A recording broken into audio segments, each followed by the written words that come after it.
two boys, Jeremiah and Joshua, and they have always been big. There was a time when they used to crawl around on the floor. You don't hear me?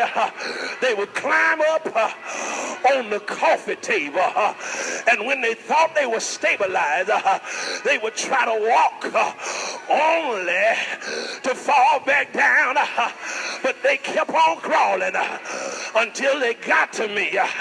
And when they got to me, they would reach up and cry out. Isn't that what we do? Father, I stretch my hand to thee. No other help I know. If thou withdraw, you don't hear me, thyself from me. Oh, whether shall I go? I'm closing now. The story is told of a man named Ray Riggles. You may not be familiar with that man's name, but he played football at UCLA, and he was an outstanding football player. And in one of the biggest games of his career, in the Rose Bowl against Georgia Tech, he caught a pass and ran 45 yards in the wrong direction. He had to be run down by one of his teammates before he scored for the opposing team. At halftime, he walked out of the Rose Bowl, went into the locker room, sat on the bench, and didn't say a word. Sat there with his towel over his head. Sat there, tears in his eyes. But after halftime, somebody shouted, halftime's gonna come to an end. After halftime, he followed the team back out on the field. And when they got on the field, Ray Riggles went and sat down on the bench. And everybody in the crowd wanted to know what Coach Price was going to do.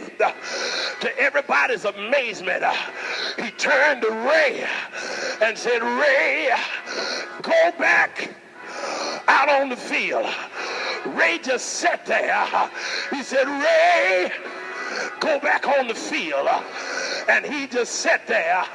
Some of his teammates, they looked at him and said, Ray, the coach said, go back out on the field. But he just sat there. So Coach Price walked over to him. You know what he did, don't you? Threw his arms around him and said, Ray, I forgive you. Now go on back out on the field. You know the story, don't you?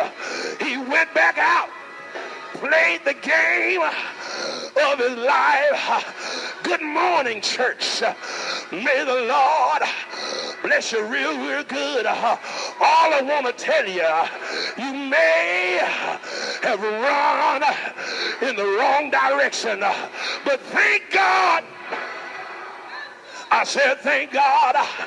Can I get 100 people to say, thank God that God ran us down? Can I get a witness? I got one more thing to tell you. The other day, I learned something about a friend's son. I've got a preacher friend who pastors in Miami. We've been friends for more than 30 years.